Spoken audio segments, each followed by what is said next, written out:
Entonces, pues vamos a retomar un poquitito lo que habíamos comentado la semana pasada. Una de las cosas que dijimos es que el Evangelio de Mateo está dividido en siete partes, ¿recuerdan? Sí, En siete partes. partes. Y hoy día nos tocaría, en cierta manera, abordar la primera parte. ¿Ya? Abordar la primera parte. Que son básicamente los dos primeros capítulos del Evangelio de Mateo, lo que normalmente se conoce como el relato de la infancia, el relato de la infancia. Entonces, una de las cosas u otra cosa que dijimos también la semana pasada es que el Evangelio de Mateo se apoya en el Evangelio de Marcos. Por lo tanto, el Evangelio de Marcos, cuando el Evangelio de Mateo se compuso, ya había sido de una u otra forma publicado, aunque no sabemos muy bien en qué estado se encontraba el Evangelio de Marcos. ¿Por qué les comento esto? Porque cuando uno compara el Evangelio de Marcos y de Mateo, sobre todo lo que está en relación con la resurrección, uno se da cuenta de una cosa, que el Evangelio de Marcos se acababa en el versículo 8 del capítulo 16 de Marcos.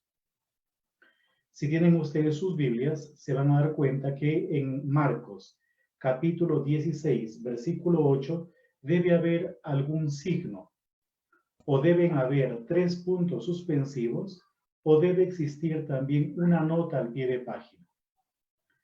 Y en esa nota les va a decir que efectivamente no se sabe cómo se terminaba el Evangelio de Marcos y que los versículos del 9 al 20 que aparecen ahí son de una u otra forma versículos añadidos. Son versículos añadidos. ¿Por qué les comento eso? Porque en esos versículos del 9 al 20, sobre todo en el versículo 9, debe decir más o menos lo siguiente. Ustedes tienen sus Biblias, disculpen que cite de memoria, pero pues es para que ustedes también corroboren la información en sus Biblias. En el versículo 9 debe decir más o menos lo siguiente. Ya, Jesús se apareció el primer día de la semana, primero a María Magdalena, de la que habían salido 7 demonios. Por lo tanto, en el Evangelio de Marcos aparece la información de que María Magdalena había sido liberada de 7 demonios. Esa información también aparece en el Evangelio de Lucas, concretamente, si la memoria no me falla, en el capítulo 8, versículo 2 del Evangelio de Lucas, 1 o 2, ahí debe estar. Ahí dice que habían mujeres que le seguían a Jesús desde Galilea, entre ellas María Magdalena, de la que habían salido 7 demonios. Pero ese dato de los demonios no lo conoció el autor del Evangelio de Mateo, porque en el Evangelio de Mateo no aparecen los 7 demonios. A no ser que el autor de Mateo haya querido presentar a María Magdalena de un modo diferente. Y le pareció seguramente chocante el hecho de decir que de ella habían salido 7 demonios y por ese motivo lo omitió. Pero sea lo que fuere, parecería entonces que el Evangelio de Marcos debió haber circulado en algún momento en un estado no tan acabado o tan terminado como nosotros lo tenemos hoy en día en nuestras vidas. ¿Por qué les comento el Evangelio de Marcos? Porque si ustedes hacen una comparación, se van a dar cuenta que el versículo 2 del capítulo 1 de Marcos, es decir, Marcos 1:2, tiene un paralelo con el capítulo 3 del Evangelio de Mateo. Atentos a lo que les estoy comentando, por favor. Si quieren, ya vayan abriendo sus Biblias en el capítulo 3 del Evangelio de Mateo. Y se van a dar cuenta que el capítulo 3 presenta, nos muestra el ciclo de Juan el Bautista, la predicación de Juan el Bautista. Y ese capítulo 3 empalma justamente con el versículo 2 del Evangelio de Marcos, con Marcos 1, versículo 2. Eso significaría entonces que los dos primeros capítulos de Mateo no están en Marcos, o sí están, o sí están. Entonces, aquí ya estoy entrando poquito a poquito en el tema de hoy. ¿Qué cosa es lo que dice el versículo 1 de Marcos? El versículo 1, cojan sus Biblias, debe decir lo siguiente: comienzo del Evangelio de Jesús, el Cristo, Hijo de Dios. Eso es lo que debe decir Marcos, capítulo 1, versículo 1. Comienzo del Evangelio de Jesús, el Cristo, Hijo de Dios. ¿Verdad? Y luego en el versículo 2 debe decir más o menos lo siguiente: conforme está escrito en el libro del profeta Isaías. Y continúa. Ese versículo 2 empalma con el capítulo 3 de Mateo.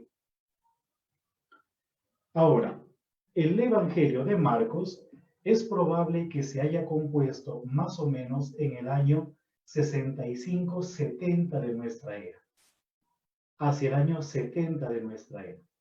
Eso significa que el Evangelio de Marcos se ha compuesto unos 40 años después del acontecimiento pascual.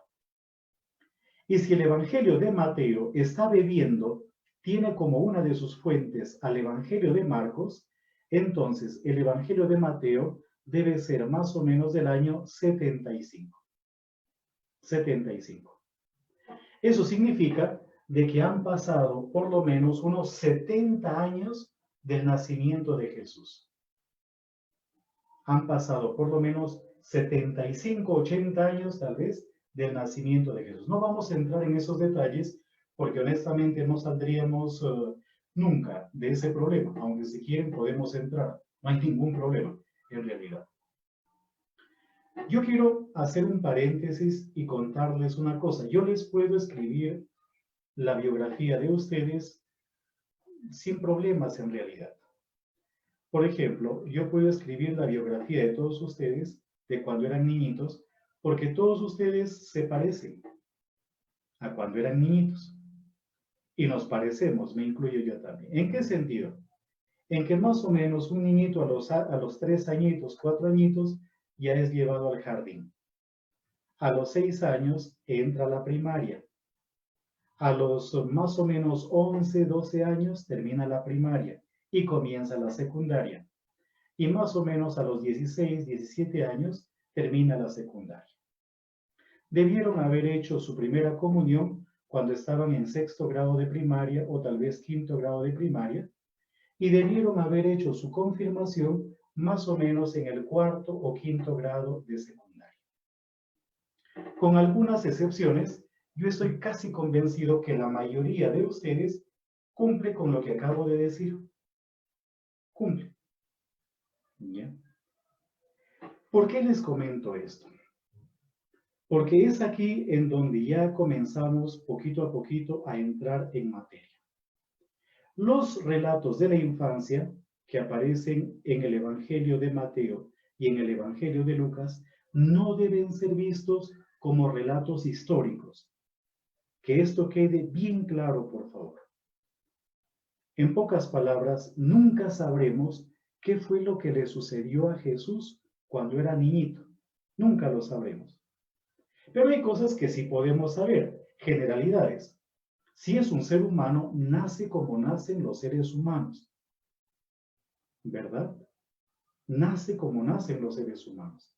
Y si es un ser humano también, y sobre todo un ser humano perteneciente a una cultura, a una comunidad en particular, debe haber vivido cómo vive la gente o cómo vivía la gente de esa cultura, de esa comunidad en particular. Entonces, por ejemplo, yo les puedo contar cómo son los niñitos de Cajamarca, porque pues más o menos sé cómo son los niñitos de Cajamarca y cómo crían las mamás a los niñitos en Cajamarca, ¿verdad? Que puede ser incluso diferente a cómo crían las mamás a los niños en el centro o en el sur del Perú, y cómo crían los niños obviamente aquí en Colombia también, ¿no es cierto? Hay una diferencia grande. Pero volviendo nuevamente a lo que les estoy comentando. No pensemos, por favor, que los relatos, los dos relatos de la infancia que tenemos en el Nuevo Testamento, el relato de Mateo y el relato de Lucas, son históricos. No son históricos, sino que son relatos más bien con una carga teológica grande, con una carga teológica enorme. Y por ese motivo, los dos relatos son diferentes, tremendamente diferentes, y no solamente eso, sino enormemente irreconciliables. No se pueden combinar los dos relatos. Literalmente es imposible combinarlos. ¿Ya? Imposible. Pero cuando uno los lee y los lee desde la dimensión que cada autor le dio a su obra, los textos adquieren una significación distinta, una significación diversa. En el Perú, cuando hubo el último conflicto con el Ecuador, no recuerdo el año, el último conflicto, ya después se firmó la paz. No sé si se acuerdan ustedes, probablemente no, porque son muy muchachos, son muy jóvenes. En cambio, nosotros los viejitos, pues nos ha tocado vivir la historia de una manera diferente. Pero mataron en un combate a un niño soldado peruano. Ya murió en combate. Yo no sé si se acuerdan ustedes, el famoso niño héroe. Hay un monumento cerca de la casa donde viven mis papás en Chiclayo. El niño héroe. Y lo mataron, y lo mataron. Entonces, ahí mismo hubo un problema grande, un problema internacional. ¿Por qué motivo?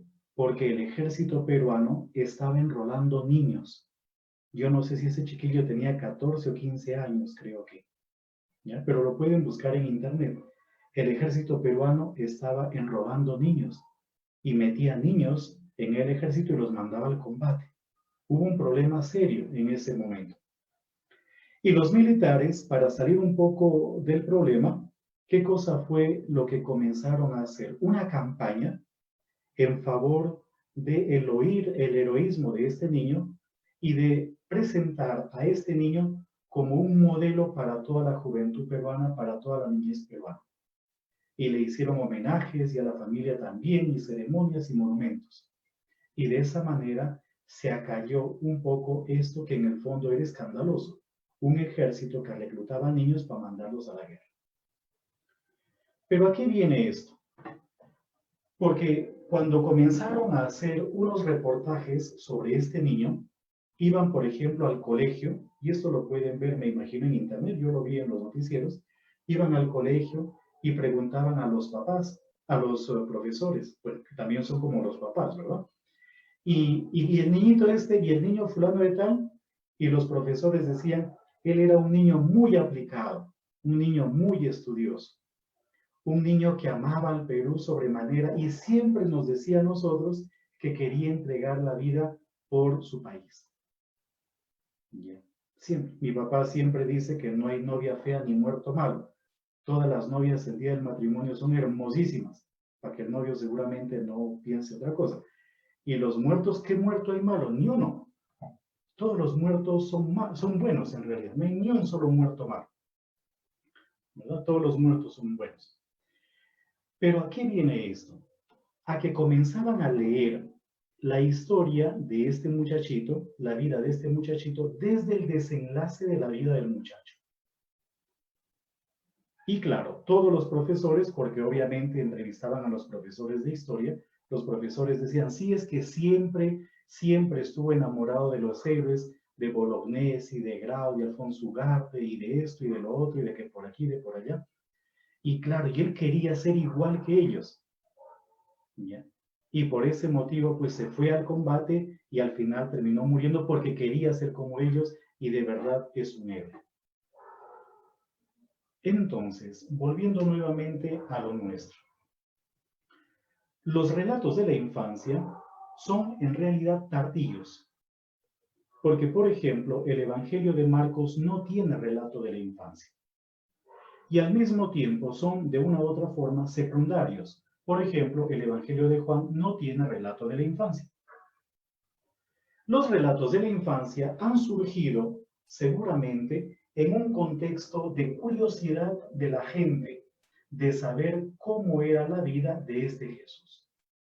Ya no bastaba solamente con escuchar que Jesús era el que nos había redimido, que Jesús de una u otra forma con su muerte nos había liberado del pecado, sino que la gente probablemente deseaba saber cómo nació, cómo vivió, qué hacía, iba o no iba a la escuela. Y es aquí en donde se compusieron los relatos de la infancia. Pero el Evangelio de Lucas tiene como sus fuentes al Evangelio de Marcos y al Evangelio de Mateo.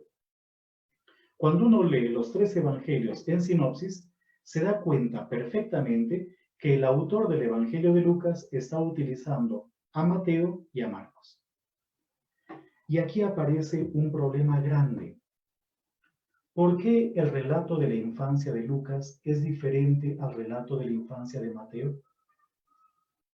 Si el autor de Lucas conoció el texto de Mateo, ¿por qué no lo parafraseó? ¿O por qué no cogió información que se encontraba en el Evangelio de Mateo para el relato de la infancia?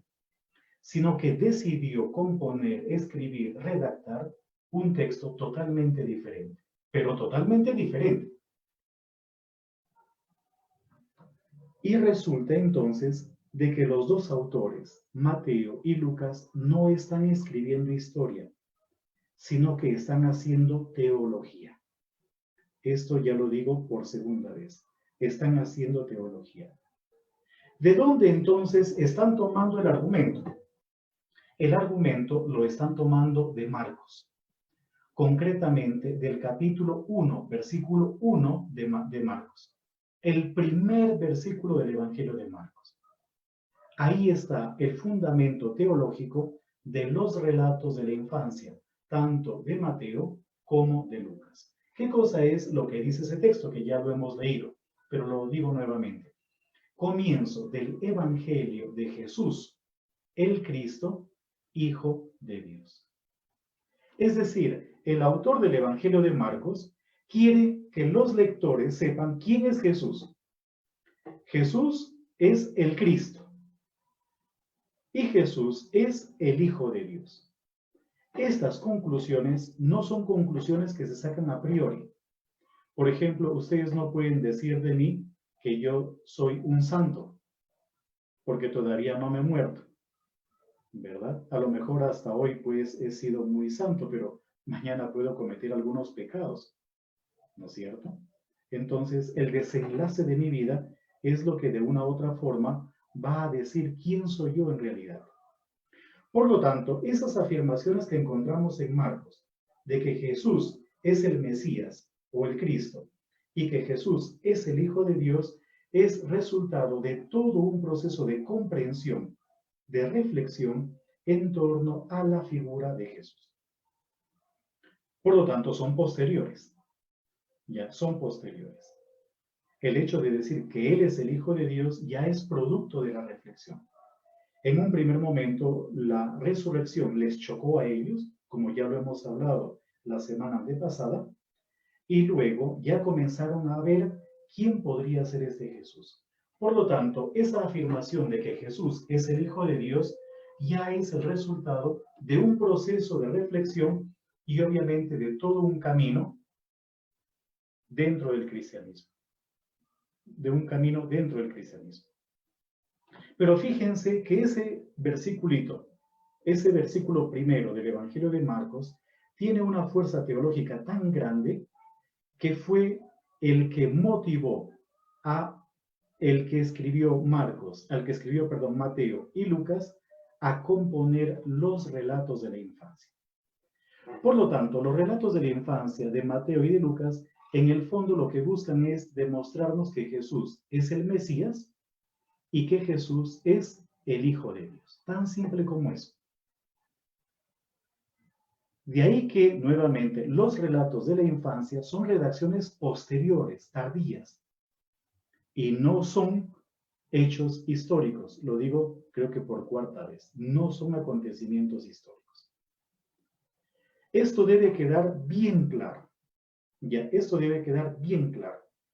Si esto no queda claro, pues es probable que no podamos seguir construyendo o que no podamos avanzar. Por eso, si tienen hasta acá alguna pregunta, alguna inquietud, con gusto la absuelvo. Ya, con gusto la puedo absolver en este momento. No sé si va quedando claro para poder continuar. ¿Va quedando clarito? Entonces, vayamos Sí, ahora padre, todo bien, padre. a otro punto. Resulta que dentro del judaísmo existe una forma de lectura de las escrituras que se conoce como Midrash. Si ustedes han leído el cuaderno bíblico que les recomendé la semana pasada, pues me van a entender mucho más todavía. ¿Ya? El famoso Midrash. Y hay básicamente tres tipos de Midrash. Tres tipos de Midrash. El primer tipo de Midrash es el Midrash Halajá o Halaká. Halaká o Halajá. Depende un poco cómo se pronuncia la última consonante. Es una kof en hebreo. Es Halajá o Halaká, ¿verdad? Es el Midrash Halajá. El segundo tipo de Midrash es el Midrash Haggadah. Haggadah. Y el tercer tipo de Midrash es el Pesher. Pesher. ¿Ya? El Pesher. ¿Por qué les comento esto? Les comento esto por lo siguiente. Les voy a explicar en qué consiste el Midrash. Lo digo de una forma muy simple, muy simple. El Midrash es una especie de actualización de las enseñanzas de los hechos antiguos para nuestro tiempo. En síntesis, el Midrash es eso, la actualización de enseñanzas de acontecimientos pasados para nuestro tiempo. Pero hay tres tipos de Midrash. Uno de ellos es el Midrash Halaká o Halajá. ¿En qué consistía ese Midrash? Los días sábados, en la sinagoga, los rabinos leían las escrituras.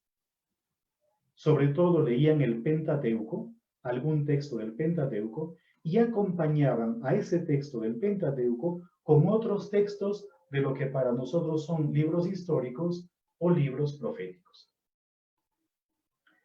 Y una vez que leían esos textos, venía una especie de homilía, más o menos como nuestra liturgia.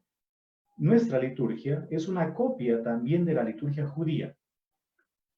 Entonces, ¿qué hacían los rabinos?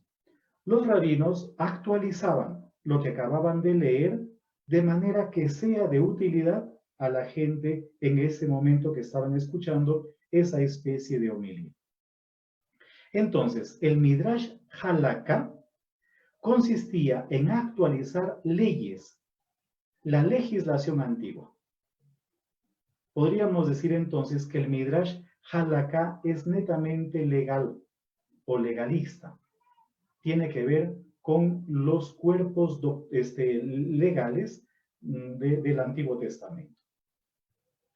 El Midrash Haggadah, el segundo Midrash, consistía en actualizar acontecimientos históricos, hechos históricos. El primero, leyes. El segundo, hechos históricos. Y el otro Midrash que les he comentado, el Midrash Pesher, consistía en actualizar personajes, ¿ya? Personajes de la antigüedad. Y cuando se veía la vida de alguna persona, podríamos decir que la vida de esa persona giraba en torno a lo que las escrituras antiguas decían sobre los grandes personajes. Dicho de una manera diferente, trataban de que este personaje actual, a quien nosotros hemos conocido, o tal vez no hemos conocido, pero que acaba de morir hace poco y que nos damos cuenta que es extraordinario, su vida de una u otra forma debía ajustarse a ciertos modelos propuestos por las Escrituras. Cuando nosotros tenemos en cuenta esta forma de interpretación de los judíos, los relatos de la infancia y particularmente el de Mateo ya comienzan a tener forma, ya comienzan a tener sentido. ¿Por qué motivo? Porque nos damos cuenta de que el autor del Evangelio de Mateo, que como ya les he comentado, no está escribiendo historia, sino está haciendo teología, lo que hace es acondicionar el relato de la infancia de Jesús de acuerdo a lo que la Sagrada Escritura, entiendas de Sagrada Escritura como Antiguo Testamento, venía diciendo o proponiendo. Dicho de un modo diferente, la vida de Jesús en este caso se va a identificar con la vida de personajes grandes de la antigüedad. Ahora, y no solamente eso, sino que al mismo tiempo se va a entroncar con esos personajes. Por ejemplo, un ejemplo así muy clarito en nuestro tiempo de un pechero, para ponerles un ejemplo, era el anterior presidente de Venezuela, Hugo Chávez. ¿Quién era Hugo Chávez? Hugo Chávez era el nuevo Simón Bolívar. Ese es un típico pesher. Los judíos lo leerían como un pesher, ¿verdad? Como un pesher, ¿sí? O por ejemplo, a ver, otro ejemplo así que nos pueda medio, pues no lo sé, ilustrar. Pero yo pienso que esto que les acabo de comentar como que nos ilustra. En ese sentido, por ejemplo, Jesús, ¿quién es Jesús para el autor de Mateo? Es el nuevo Moisés. Esto ya les expliqué la semana pasada. Hoy por lo menos ya les mencioné. Pero al mismo tiempo es el nuevo David. Ya es el nuevo David. Hay que tener en cuenta que dentro de la cabeza del autor aparecen estas claves de lectura. Jesús es el nuevo Moisés y al mismo tiempo Jesús es el nuevo David. El nuevo David. Pero al mismo tiempo Jesús es el nuevo pueblo de Israel. El nuevo pueblo de Israel. Y eso se ve muy claramente, pero muy claramente, dentro del relato de la infancia. Entonces, para ponernos de acuerdo, ¿cuál es el trasfondo de los dos primeros capítulos de Mateo? Es este versículo de Marcos, el versículo 1 de Marcos. En ese versículo 1 de Marcos ya se da el argumento de lo que Mateo, el autor de Mateo, va a tratar en los dos primeros capítulos.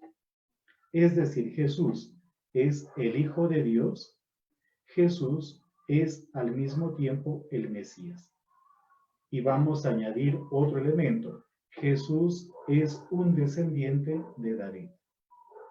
Porque, ¿qué cosa es lo que dice, por ejemplo, en el capítulo 10 de Marcos? Concretamente en el pasaje del ciego de Jericó.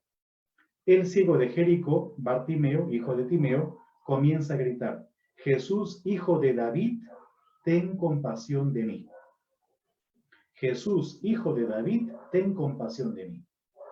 Por lo tanto, estos elementos sueltos ya eran conocidos. Jesús es el Mesías, Jesús es el Hijo de Dios, Jesús es un descendiente de David, Jesús es, en cierta manera, el Hijo de David. Los relatos de la infancia, y concretamente el relato de la infancia de Mateo, debe ser leído teniendo en cuenta ya todo el acontecimiento pascual. De ahí que podríamos decir que habría que leer el relato de la infancia después de haber leído la vida de Jesús, entre comillas, y después de haber leído el acontecimiento pascual. Solamente ahí tiene en realidad sentido el relato de la infancia de Jesús. Pero vamos a comenzar a medio leer. Obviamente no lo podemos leer a profundidad aquí, pero medio a leer un poquitito. Entonces, cojan por favor sus Biblias en el Evangelio de Mateo y vamos a ir pues desde los primeros versículos. En el capítulo 1, versículo 1 para adelante, se nos presenta a nosotros la genealogía de Jesús.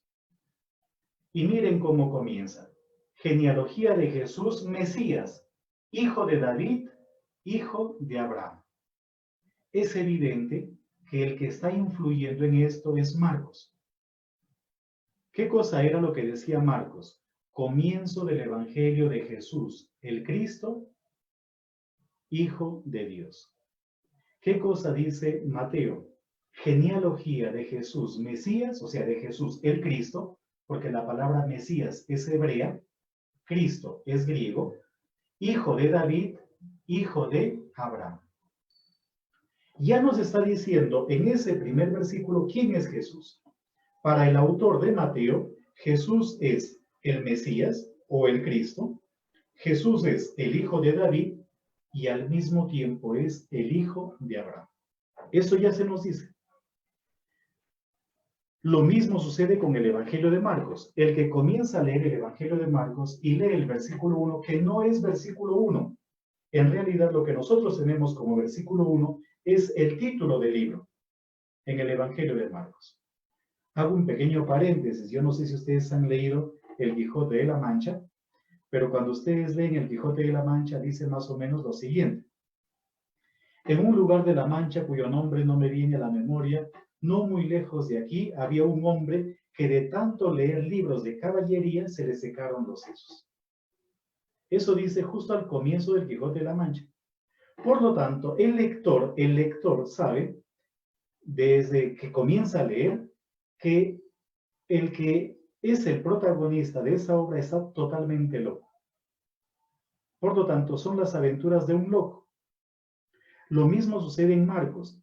El que va a leer el Evangelio de Marcos sabe, por el versículo 1, que va a leer lo referente a un Jesús que es el Cristo y que es el Hijo de Dios. Y el que va a leer el Evangelio de Mateo sabe que va a leer lo referente a un Jesús que es Cristo, que es hijo de David y que es hijo de Abraham. Pero les voy a leer un poquitito. Dice lo siguiente, versículo 2. Abraham engendró a Isaac, Isaac engendró a Jacob, Jacob engendró a Judá y a sus hermanos. Judá engendró de Tamar a Farés y a Zara. Farés engendró a Esrón, Esrón engendró a Aram, Aram engendró a Aminadab, Aminadab engendró a Naasón, Naasón engendró a Salmón, Salmón engendró a Rahab, Rahab a Boz, Boz engendró de Ruth a Obed, Obed engendró a Jesé, Jesé engendró al rey David, David de la mujer de Urías engendró a Salomón, Salomón engendró a Roboam, Roboam engendró a Abías, Abías engendró a Asa, Asa engendró a Josafat, Josafat engendró a Joram, Joram engendró a Osías, Osías engendró a Joatán, Joatán engendró a Acaz, Acaz engendró a Ezequías, Ezequías engendró a Manasés, Manasés engendró a Amón, Amón engendró a Josías, Josías engendró a Jeconías y a sus hermanos. ¿Cuándo la deportación a Babilonia? Atentos a esto. Y luego dice, Jeconías engendró a Salatiel, Salatiel engendró a Zorobabel, Zorobabel engendró a Abiud, Abiud engendró a Eliaquín, Eliaquín engendró a Atzor, Atzor engendró a Sadoc, Sadoc engendró a Ahim, Ahim engendró a Eliud, Eliud engendró a Eleazar, Eleazar engendró a Matán, Matán engendró a Jacob, y Jacob engendró a José, el esposo de María, de la cual nació Jesús, llamado Mesías. Así pues, atentos, aquí viene algo interesante. Son 14 las generaciones desde Abraham hasta David. 14 desde David hasta la deportación de Babilonia.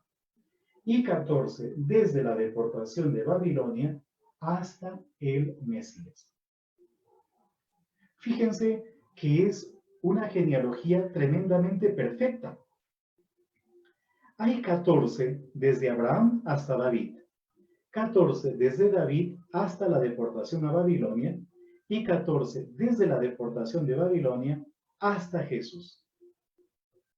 Aunque en realidad para que se cumplan las 14 hay que meter a María, pero ya eso es un asunto aparte. ¿Ustedes creen que una persona puede tener una genealogía tan perfecta? 14, 14, 14, ¿o hay algo más? ¿Por qué son 14?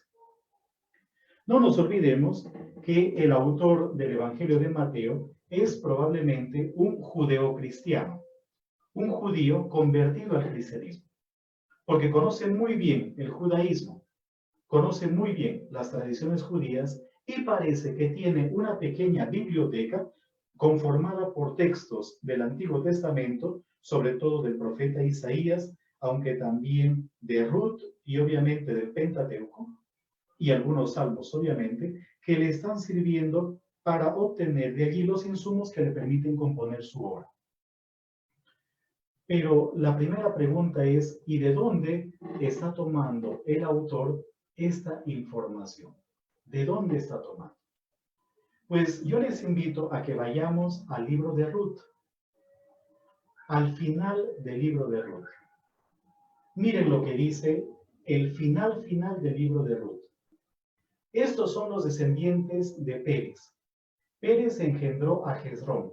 Hezrón engendró a Ram. Ram engendró a Aminadab. Aminadab engendró a Naasón. Naasón. Naasón engendró a Salmón. Salmón engendró a Booz. Booz engendró a Obed. Obed engendró a Jesé. Y Jesé engendró a David.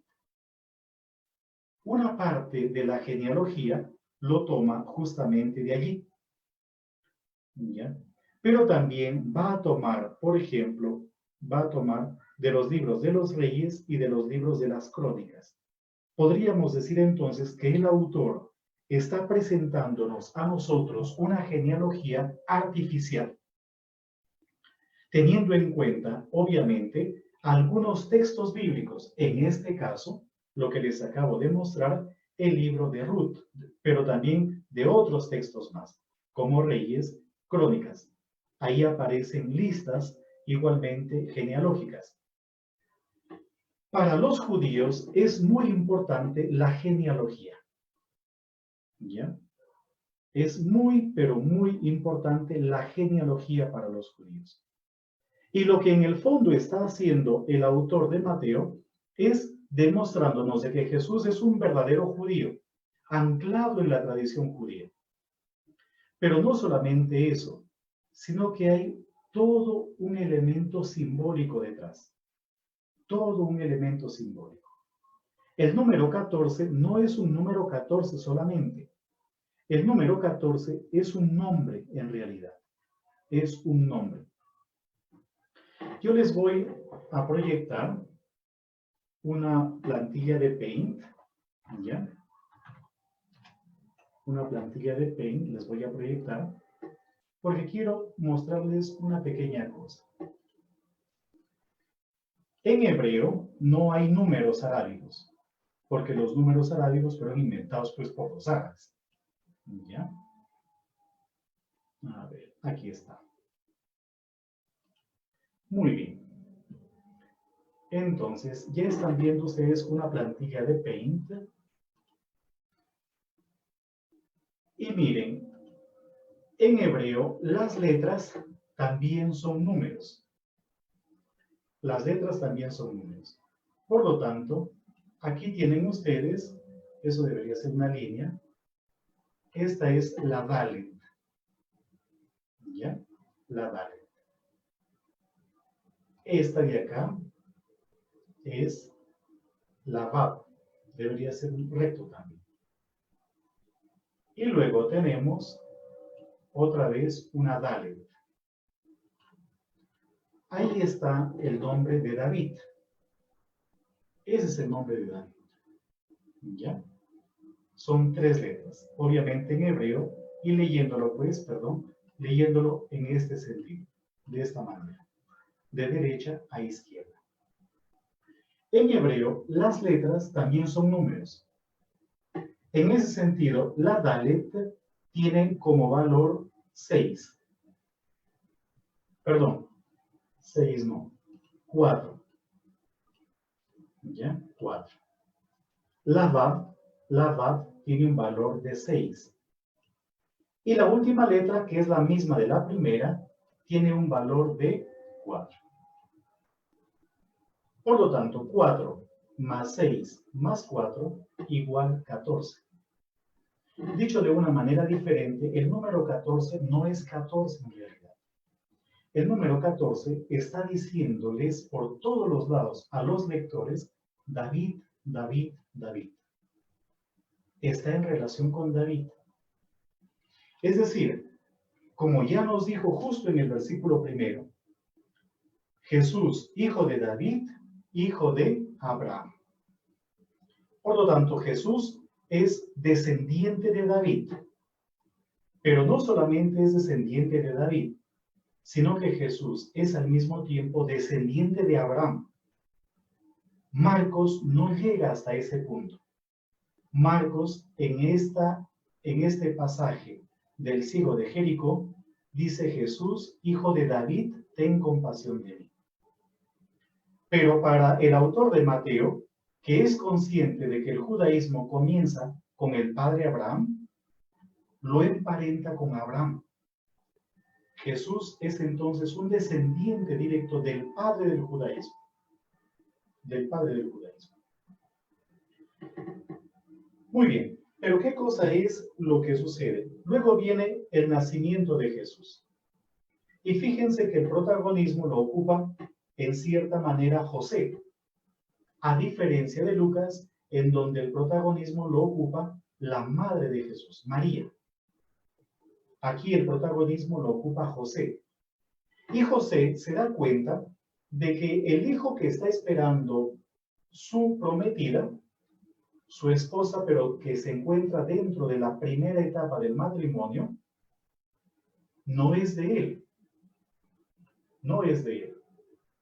Y por eso dice que como era justo, quería repudiarla. Porque siendo justo, no puede aceptar como propio un hijo de otro. Todo hijo tiene derecho a su papá. Si él no es el papá, que el papá se haga cargo. Es un acto de justicia, si queremos verlo de esta manera. Esa es la razón de por qué él quiere repudiar en secreto a María. Y quiere hacerlo en secreto porque si lo repudia públicamente, según la ley del Antiguo Testamento, debe caer sobre ella, porque ya es una adúltera, la pena de muerte. Y debe ser, entre otras cosas, probablemente lapidada. Que era una de las penas de muerte, pues, para la mujer, aunque según Jeremías, parece que a las adúlteras también terminaban desnudándolas públicamente para que todo el mundo viera su vergüenza, entre otras cosas. Pero volviendo nuevamente al texto, ahí entra en juego el tema de los sueños. Y ya nos damos cuenta de cómo el autor está obviamente jugando también con pasajes del Antiguo Testamento. Me quedan 14 minutitos. Yo les invitaría a que ustedes vayan viendo en sus Biblias las citas que aparecen en los costados o al pie de página y después en su estudio personal vayan a leer esas citas, que ahí les van indicando cuáles son las fuentes empleadas por el autor de Mateo. Pero cuando José descubre que el hijo que está esperando María no es de ningún hombre, sino de Dios, se hace cargo del niño. Se hace cargo del niño. Y lo acepta en su casa. Y aquí aparece un primer dato, que el niño se llamará Emmanuel, concretamente en el versículo 23. La Virgen dará a luz un hijo y le pondrá por nombre Emmanuel, que significa Dios con nosotros. Ese texto, Emmanuel, es un texto tomado de Isaías, concretamente del capítulo 7, versículo 14 de Isaías. Una prueba de que lo que está haciendo el autor de Mateo es adecuando la vida de Jesús, o mejor dicho, relatando la vida de Jesús para que se ajuste a lo ya presentado por el Antiguo Testamento o en el Antiguo Testamento. Y este Emmanuel se convierte igualmente en una clave de lectura del Evangelio, porque el Evangelio comienza con el Emmanuel, que significa Dios con nosotros, y termina con el Emmanuel, Vayan ustedes al último versículo de Mateo, capítulo 28. ¿Qué dice? Vayan y hagan discípulos a todas las gentes. Bautícenlas en el nombre del Padre, y del Hijo, y del Espíritu Santo. Enséñenles a guardar todo lo que yo les he mandado. Y sepan que yo estoy con ustedes todos los días hasta el fin del mundo. Esa frase que se encuentra en el capítulo 28 de Mateo no es una frase inocente o ingenua. El autor está cerrando un paréntesis que se está abriendo aquí en el capítulo 20, en el capítulo 1, versículos 22-23. Jesús es el Emmanuel. Y al mismo tiempo vamos a tener otro pasaje dentro del Evangelio de Mateo que nos dirá que donde 2 o 3 están reunidos en su nombre, Él está en medio de ellos. El Emmanuel es el Emmanuel. Entonces miren cómo para el autor de Mateo, Jesús es al mismo tiempo este Mesías esperado, este liberador de Israel esperado y anunciado por los profetas, el Emmanuel. Luego viene o entran en escena los sabios de Oriente. Los sabios de Oriente. Dice, Jesús nació en Belén, un pueblo de Judea, en tiempos del rey Herodes. ¿Y por qué nace en Belén? Porque David nació en Belén. Por ese motivo.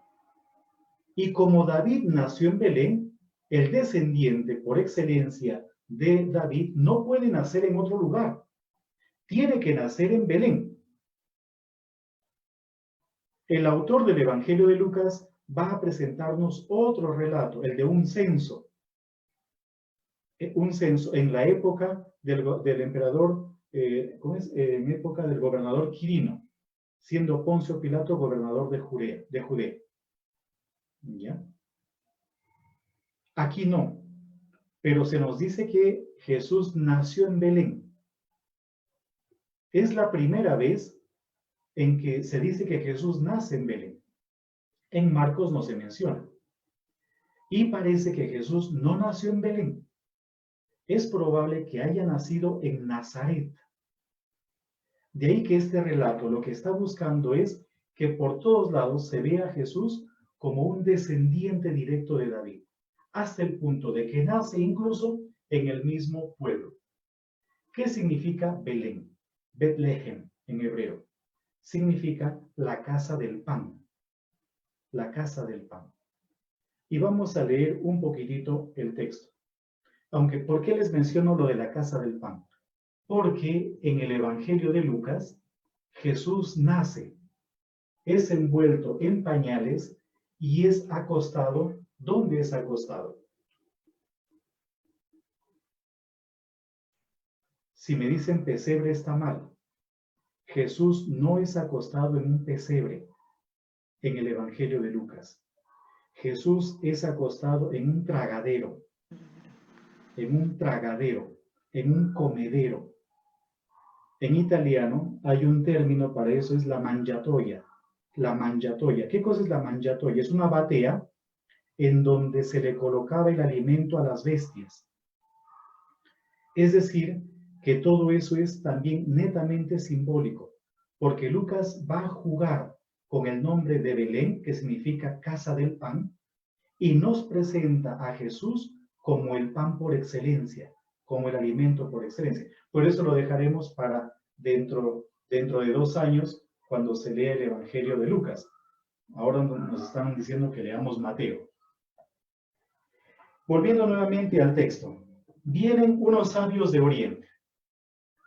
No sabemos cómo se llaman ni cuántos son. El texto dice lo siguiente.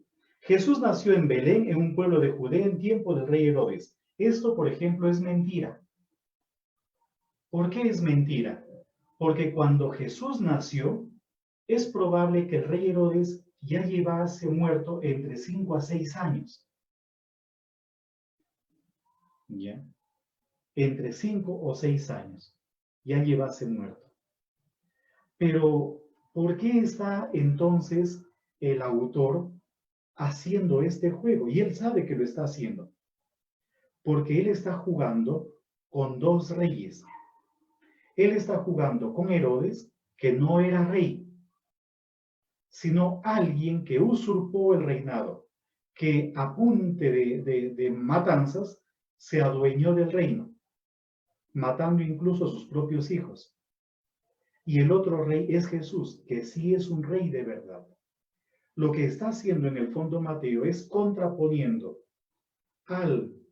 a Jesús respecto de un falso rey, en este caso Herodes, que dicho sea de paso, fue un gran rey. Por eso se conoce como Herodes el Grande. Cuando ustedes vayan a Tierra Santa, y si quieren pues venir con nosotros, bienvenidos, cuando vayamos a Tierra Santa, vamos a visitar muchos lugares. Y esos lugares que se visitan son lugares construidos por Herodes el Grande. Incluso la explanada del templo que se ve hoy en día. Fue un rey extraordinario, pero también cruel, criminal, que no fue rey legítimo, sino que se apropió del reino. Fíjense cómo ya el autor de Mateo está jugando con eso.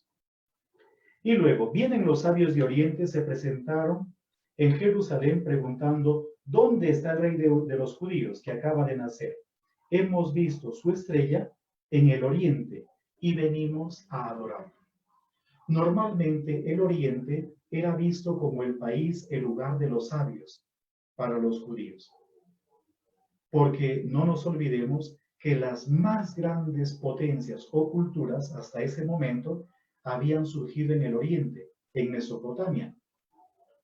Por ejemplo, el imperio babilonio, el imperio asirio, el imperio persa, todo eso es en el oriente.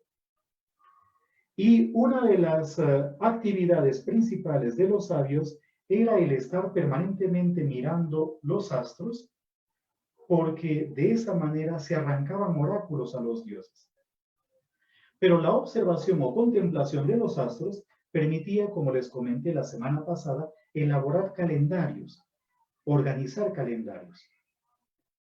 En este sentido, los sabios de Oriente o los magos de Oriente están representando a la sabiduría humana. Una sabiduría humana que se postra en realidad ante la grandeza de Dios.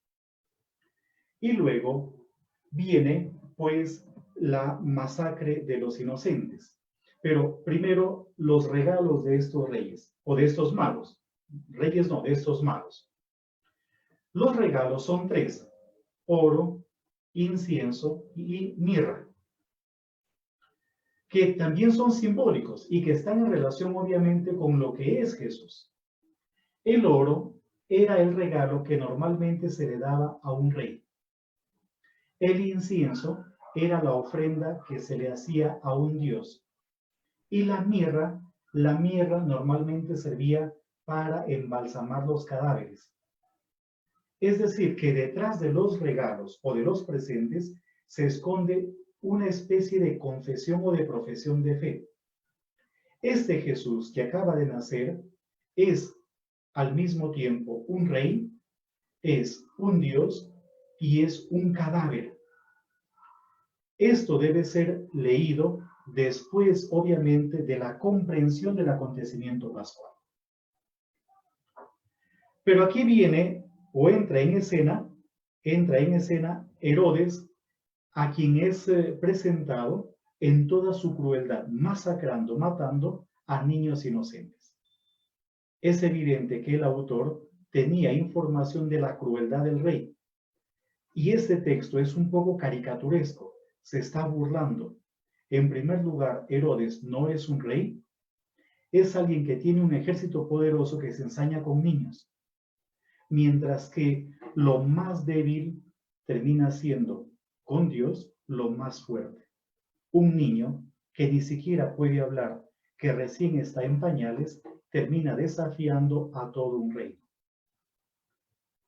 Luego tenemos la huida a Egipto. Pero antes, sí, la huida a Egipto.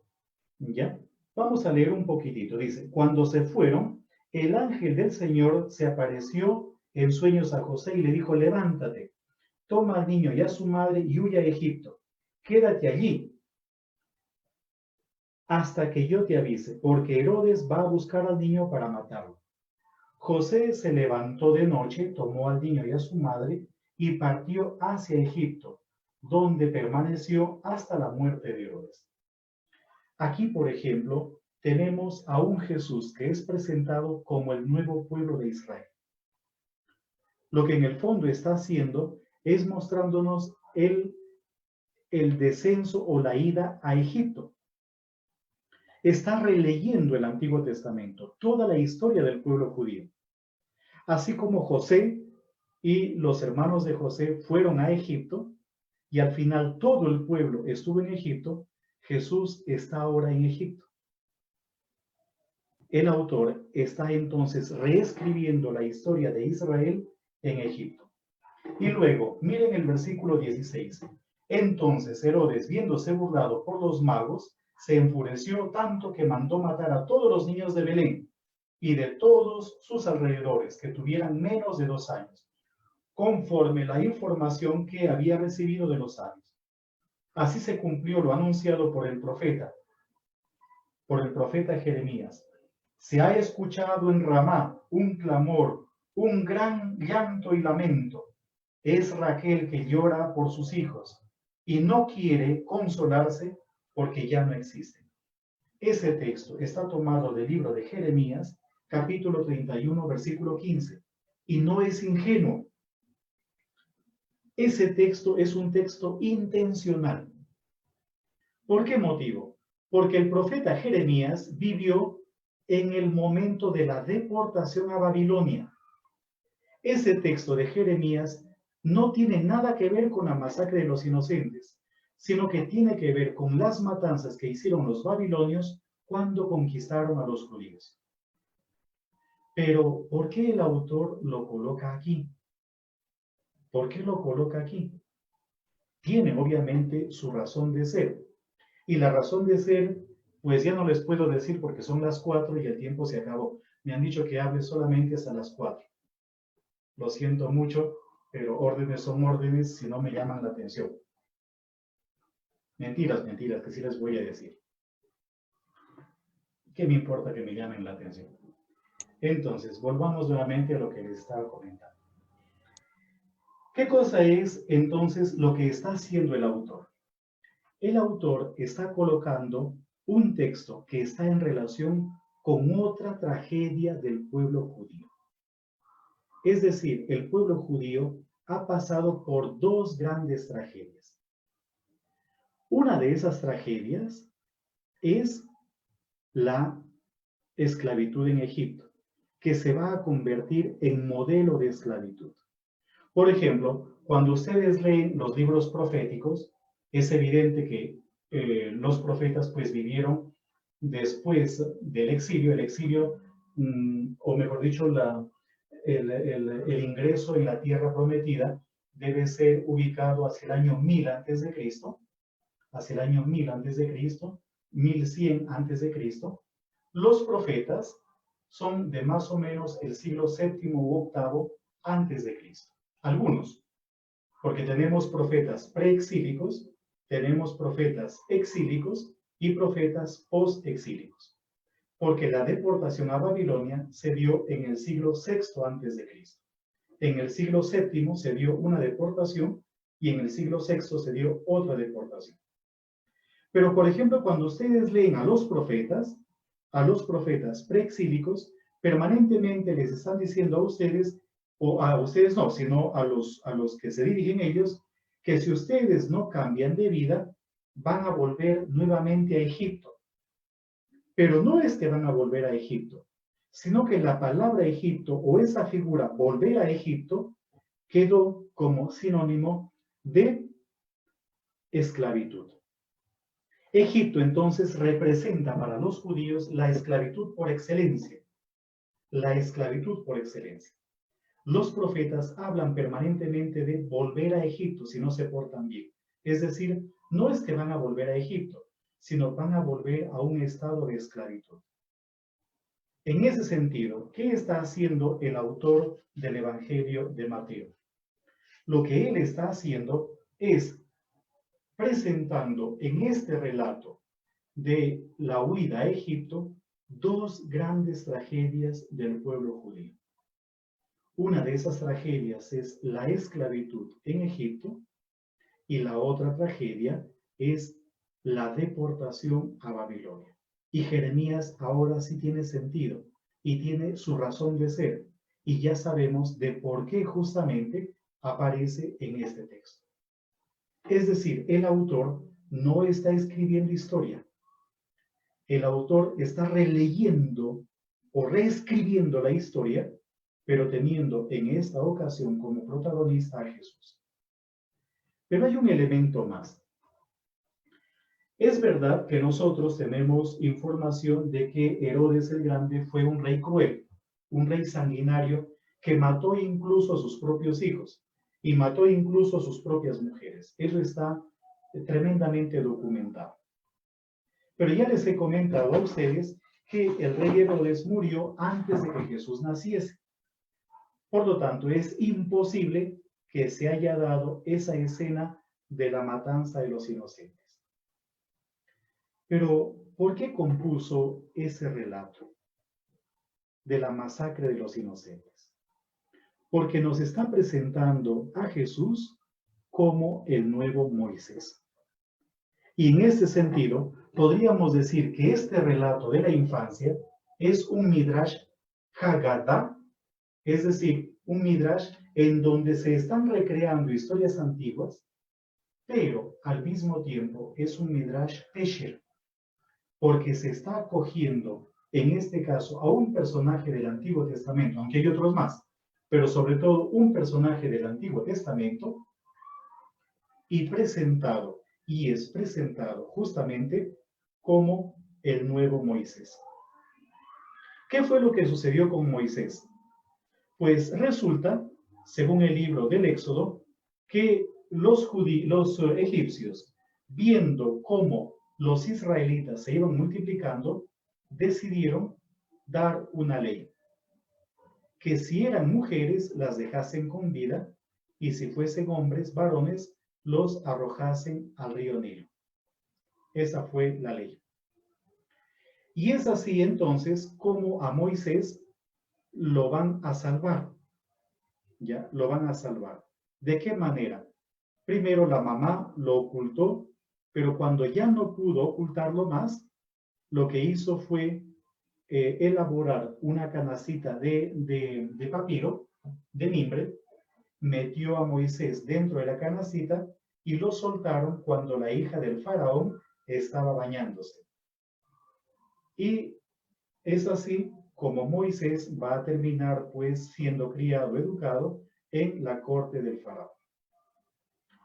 Pero ese dato de Moisés tampoco es histórico, sino que ese relato de Moisés es una copia de un relato mesopotámico, concretamente de un rey asirio de Sargón. Busquen ustedes en internet, Sargón. Y es que este rey Sargón sufrió algo similar también. A él lo metieron en una canastita, lo dejaron en el río para salvarlo, porque todo el mundo había visto en los oráculos que ese niño cuando crezca iba a ser un gran gobernante, un gran gobernador, un gran rey, y por ese motivo había que matarlo, había que deshacerse. Pero esto que les acabo de comentar nos dice a nosotros muchas más cosas todavía. ¿Por qué motivo? Porque resulta que el Antiguo Testamento está lleno, y el Pentateuco en particular, está lleno de un montón de relatos mesopotámicos. Hay relatos de la creación también en Mesopotamia, relacionados con Marduk, con este dios mesopotámico. Pero también, por ejemplo, hay mitos como el famoso poema de Gilgamesh o el mito de Gilgamesh, en donde en la tablilla número 11 aparece el relato del diluvio universal, tal cual aparece en el libro del Génesis. Dicho de una manera diferente, el Antiguo Testamento, y en este caso pues el Pentateuco, fue compilado, fue estructurado durante la deportación a Babilonia, en Mesopotamia. Y dentro del Pentateuco y dentro de otros textos bíblicos, vemos cómo tradiciones extrabíblicas, sobre todo de origen mesopotámico, terminaron penetrando allí. Por lo tanto, no sabemos en realidad cómo fue Moisés o cómo fue la infancia de Moisés, sino que parece que la infancia de Moisés es un calco de este rey que les he comentado, del rey Sargón. Es un calco de la vida de un rey mesopotámico. Volviendo a nuestro texto, volviendo justamente al Evangelio de Mateo.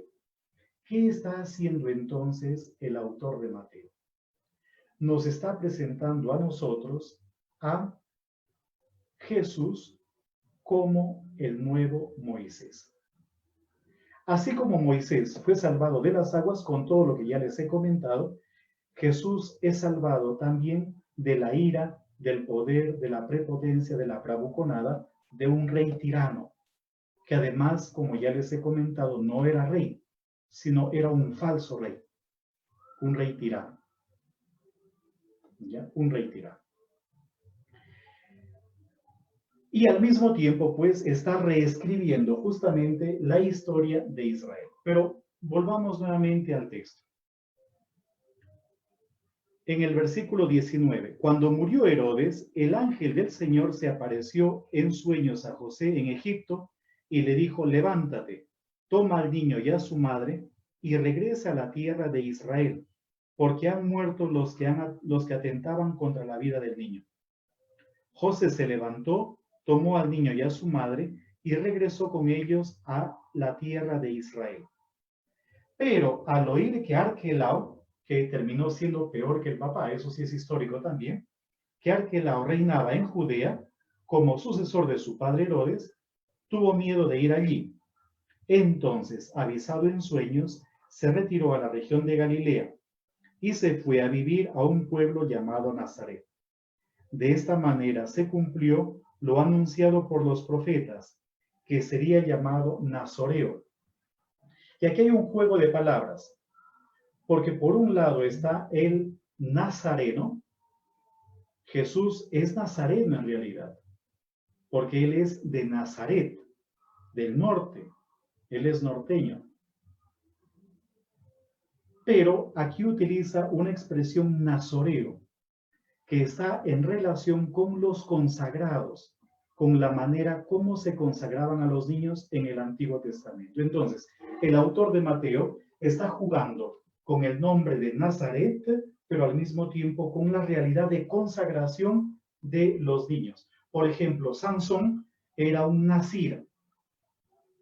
Por eso, él no debía tomar bebidas fermentadas y su cabeza no debía ser rapada, igual que la barba, no debía ser tocada. Todo el relato de Sansón. ¿Se acuerdan ustedes? Sansón y Dalila que termina cortándole pues el pelo y por eso pierde la fuerza. ¿Ya? Pero él es un nazir. Él es un nazir. Otro que también tiene una característica similar es Samuel, el profeta Samuel, hijo de Ana. ¿Ya? Hijo de Ana. Y fíjense cómo en el Evangelio de Lucas, en el relato de la infancia, no está presente tanto Moisés como lo está en el relato de la infancia de Mateo, sino más bien Samuel. Porque curiosamente el Magníficat de María no es de María. El Magníficat de María es el cántico de la mamá de Samuel. Es un calco. El autor de Lucas está calcando literalmente el Magníficat. Está copiándolo del cántico de Ana, de la mamá de Samuel, en el primer libro de Samuel. Lo pueden ver ustedes después. Fíjense entonces cómo los autores, en este caso Mateo, pero al mismo tiempo Lucas, tienen en su cabeza una imagen de Jesús. Para Mateo, Jesús es el nuevo Moisés. Jesús es el nuevo pueblo de Israel. Está reescribiendo la historia. Totalmente. Y es al mismo tiempo el descendiente de David. Ahora ya se entiende por qué la genealogía de Jesús está conformada en 3 grupos, que también es simbólico, el número 3 es simbólico, en 3 grupos de 14. y ya estamos viendo o hemos visto lo que significa el número 14. Eso es lo que a grandes rasgos, pues yo he tratado como de correr un poquitito para no pasarme el tiempo, he tratado de correr un poco, lo que a grandes rasgos podemos ver nosotros en esta primera parte del Evangelio de Mateo. Es decir, en lo que conocemos como el relato de la infancia del Evangelio de Mateo. Entonces, nuevamente, no es un texto histórico, es un texto compuesto en una forma tremendamente simbólica. El autor está reescribiendo la historia del pueblo judío y el autor nos está presentando a Jesús como descendiente de David, como el nuevo Moisés y como el nuevo pueblo de Israel, que reescribe la historia de su pueblo. Muy bien, aquí me voy a quedar para que si tienen alguna inquietud o pregunta, la puedan plantear.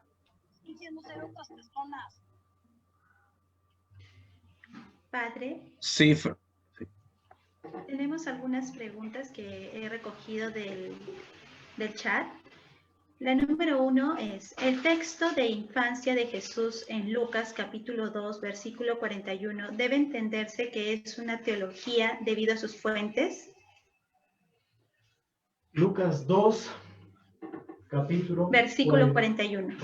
Versículo 41. Vamos a ver lo que dice el texto. Lucas 2, versículo 41. Sus padres iban todos los años a Jerusalén a la fiesta de Pascua. Es decir, ese dato es un dato histórico también. ¿Cómo? A ver si les explico bien. Es como si yo les dijese a ustedes, por ejemplo, los papás de ustedes cuando nacieron iban todos los domingos a misa. Pues es verdad. Mis papás, por ejemplo, yo los llamo todos los días, cuando los llamo por teléfono, ¿qué están haciendo? Escuchando la misa. Ya, escuchando la misa. Es decir, esto debió haber sido en cierta manera un poco real, porque todos los judíos piadosos y que tenían plata o que tenían pues posibilidades, debían ir a Jerusalén para las 3 fiestas de peregrinación o por lo menos para una de las 3 fiestas de peregrinación. ¿Cuáles son las fiestas de peregrinación? La Pascua, Pentecostés y la fiesta de las tiendas. Y la fiesta de las tiendas. En ese sentido, podríamos decir que en algún momento, pues, tuvieron que ir los papás a Jerusalén para la fiesta de la Pascua, ¿verdad? En algún momento tuvieron que subir a Jerusalén, pero no sabemos en qué momento fue. Ahora, hay un elemento interesante, porque ese texto, versículo 40, capítulo 2, versículo 41, es un texto que nos está mostrando a Jesús que se pierde en el templo a los 12 años, que es justamente cuando los niños judíos leen la Torá públicamente. Las mujercitas lo leen también a esa edad, pero en privado. En cambio, los niños judíos, hasta la actualidad, a ver si yo logro ver, si yo logro mostrarles un video. Es como, por ejemplo, para nosotros la primera comunión cuando el niñito tiene 11 años. Todo eso viene del judaísmo también. ¿Ya? Eso viene del judaísmo. Es decir, nosotros tenemos mucho del judaísmo. Voy a ver si encuentro un video para mostrarles cómo hasta la actualidad. A ver, vamos a ver.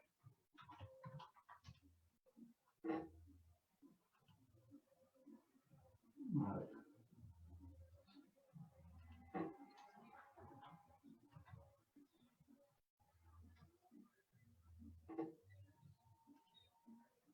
Hasta la actualidad.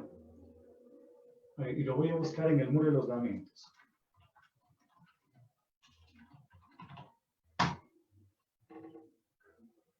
A ver si encuentro por aquí.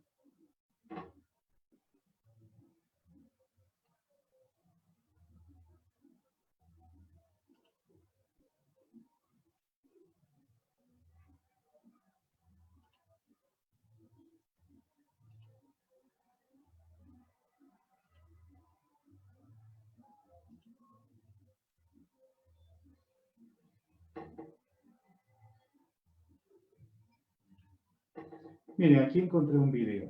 A ver si lo podemos, si lo pueden ver.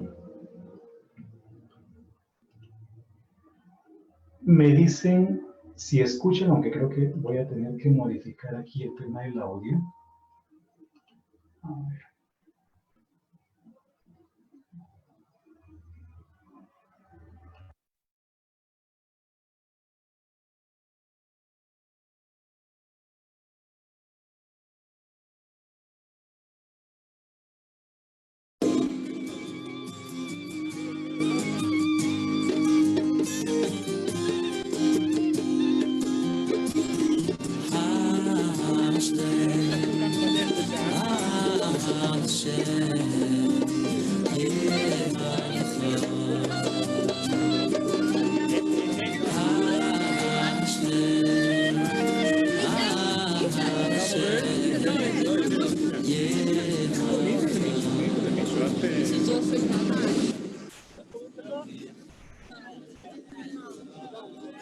יופי. חבר'ה, ברוכים הבאים לירושלים, ברוכים הבאים לכותל! כידוע, שופר פותח שערי שמיים, בואו נברך את טל ואת כל עם ישראל, מזל טוב! מזל טוב!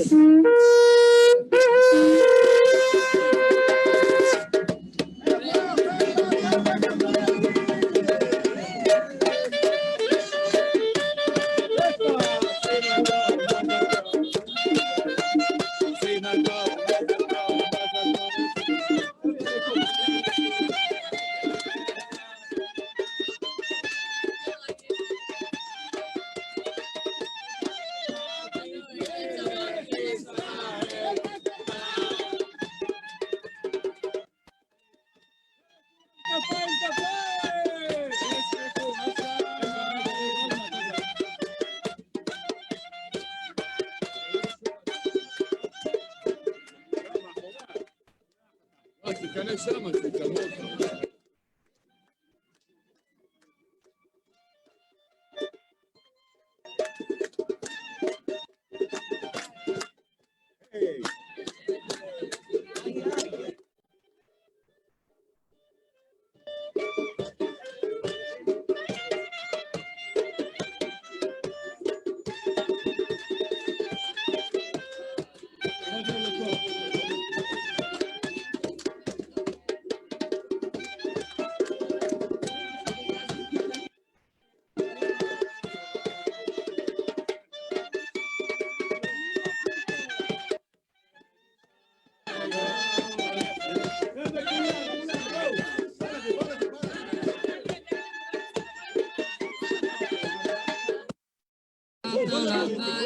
ברוך. ברוך אתה.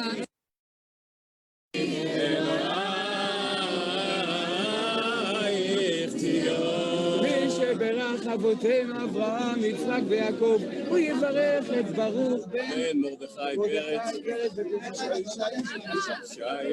אישה, הניה בת שלמה, רויזמן.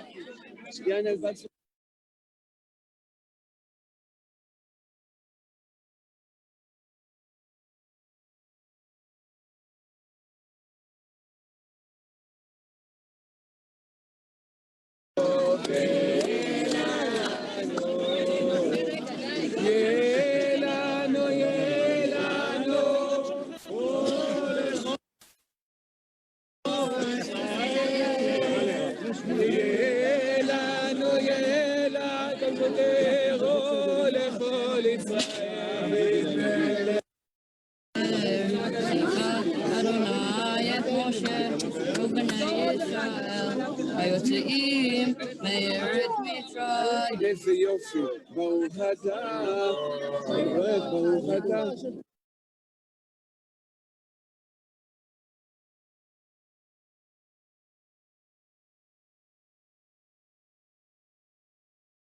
Entonces, si se fijan bien, eso es hasta la actualidad. El niñito está leyendo por primera vez, debe tener efectivamente unos 12 añitos, está leyendo por primera vez y de manera pública la Torá. Es como parte de la costumbre o de la tradición judía. Eso significa de que el autor de Lucas está Él sabe de eso. Entonces, por eso comencé la plática de hoy diciéndoles de que yo puedo escribir la biografía de ustedes de manera general. Nacieron pues el día en que la mamá decidió que ya se había cumplido el arriendo. Después, a los 4 añitos los llevaron al jardín, a los 5 años, los 6 años los metieron en la primaria, terminaron a los 11, 12, después terminaron la secundaria más o menos a los 16 años, y luego pues los estudios superiores los terminaron más o menos a los 22 años, 21, 22 años, ¿no? Lo mismo aquí, se dan cuenta, y eso es hasta la actualidad. Cuando yo vivía en Jerusalén, todos los sábados cuando iba pues ahí al Muro de los Lamentos, eso era común, venían de varias partes de Israel exactamente para lo mismo, ¿ya? Entonces, lo que está haciendo justamente el autor de Lucas es cogiendo una tradición común a los judíos y arma el relato, De ahí que los dos textos son diferentes, Lucas y Mateo son diferentes, pero los dos textos son iguales, igualitos, y al mismo tiempo los dos textos son complementarios. Por eso, los textos deben ser leídos como tal, no leídos de memoria. Me refiero a no leídos, por ejemplo, como lo hemos aprendido, sino lo que el texto dice. Y hay que leerlos no combinando la información, sino independiente, porque cada uno tiene su razón de ser. Y cuando Lucas, o el autor de Lucas, compuso su evangelio, es evidente que el autor de Lucas conocía el relato de Mateo. Lo conocía perfectamente. Y si escribió algo aparentemente distinto, tiene su razón de ser. No sé si respondí a la pregunta.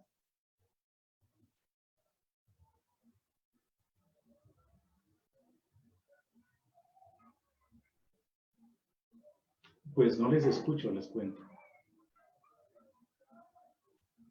No les escucho absolutamente nada. ¿Ya? Sí, padre, está concreto lo que usted nos ha explicado del judaísmo, su tradición y todo lo que Padre, implica, pues. muchas gracias. ¿Sí? Tenemos la segunda pregunta, no sé si nos podría responder. Teniendo en cuenta que el centro del Evangelio es la muerte y resurrección de Jesús, ¿cuál fue la importancia de reconocer la infancia de Jesús? Pues, por un lado, el tema de la curiosidad. O sea, el relato de la infancia ha surgido ¿ya? Por el deseo de saber cómo debió haber sido Jesús de niño. Pero el relato de la infancia o los relatos de la infancia solamente se entienden desde el acontecimiento pascual. Hemos visto cómo, por ejemplo, los regalos que llevan los magos son simbólicos. Y uno de esos regalos tiene que ver con un cadáver. Es decir, detrás de los regalos ya se esconde toda una profesión de fe. Jesús es rey, Jesús es Dios y Jesús es un cadáver. En el fondo es toda una profesión de fe. Por lo tanto, lo colocaron allí, pues un poco para darle completez tal vez a la historia, pero el autor era consciente de que él estaba escribiendo un relato de la infancia no histórico, sino teológico. Y para poderlo leer o entender, hay que justamente comprender también el acontecimiento pascual. El relato de la infancia o los relatos de la infancia tienen un trasfondo pascual, totalmente pascual. Gracias, padre. También tenemos otra pregunta que dice, ¿qué importancia tiene María para el autor de Mateo? A ver, el protagonismo de María es silencioso. ¿Ya? El protagonismo de María es silencioso, a diferencia, por ejemplo, de su actitud en el Evangelio de Lucas, en donde incluso dialoga y pone preguntas al ángel y ponen aprietos al ángel, si queremos verlo de ese modo. En cambio aquí es como una persona que recibe pues la misión de parte de Dios de portar al Hijo. Podríamos decir también que es probable que la figura del Arca de la Alianza esté presente aquí, ¿ya? Del Arca de la Alianza. O sea, María aparecerá como la portadora del Arca de la Alianza también. Pero es clave, porque si bien es cierto, José es el descendiente de David, y uno diría pues por José es que Jesús es descendiente de David y de Abraham. Resulta que si cuentan ustedes, las 14 generaciones solamente se dan contando a María. Si no cuentan a María, no hay 14, hay 13. ¿Ya? De ahí que el autor está considerando a María como un elemento clave, como un personaje clave para la encarnación de Jesús. Por María es hombre, por María es un ser humano, y por María también es un judío, ¿verdad? Al igual que por José, obviamente. Pero en el caso de José, José es un padre por adopción, no por generación, o por engendramiento como en el caso de María.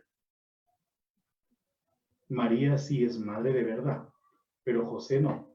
Por eso el nombre de José es Pepe, ¿verdad? O el diminutivo, Pepe, que es pater putativus en latín, ¿verdad? Ese es un poco el diminutivo, así es como se ha leído en la tradición cristiana. No sé si respondí a la pregunta.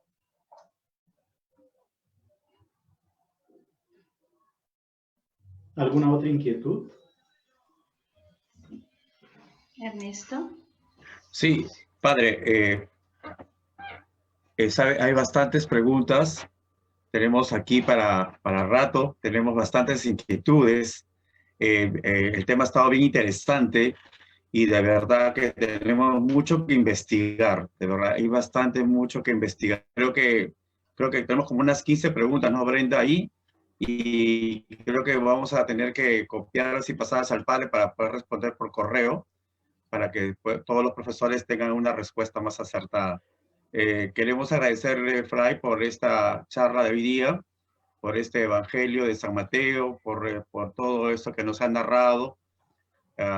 Personalmente le digo que me ha dejado como ese bicho de poder investigar un poco más, de ver un poco más de la infancia de Jesús. Muchísimas gracias, Fray William, por este momento. Gracias a las hermanas dominicas, muchas gracias a la hermana Gloria de la Cruz García, muchas gracias a cada una de las instituciones de la Red Santa Rosina. Muchas gracias, es por eso que ya estamos de esta manera cerrando ese tercer taller, el taller de Biblia, el día de hoy.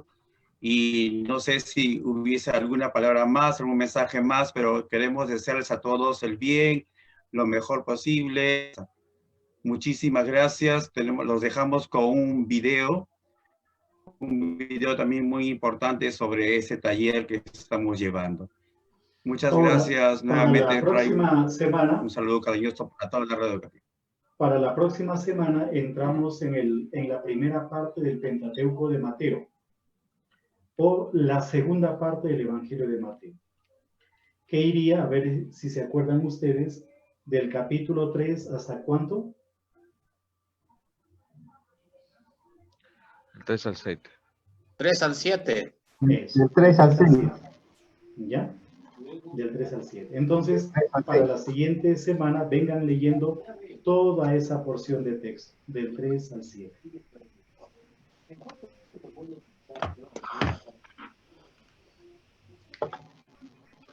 Muy bien, un abrazo para todos, que Dios les bendiga. Hasta luego. Gracias, padre. Vale, gracias. Muchas gracias, padre. Gracias. Bueno, Gracias, padre. Gracias, padre. Muchísimas gracias. Gracias. Muchas gracias, padre. Muchas gracias. Gracias, padre. Gracias. Gracias, padre. Saludos especiales. Gracias, padre.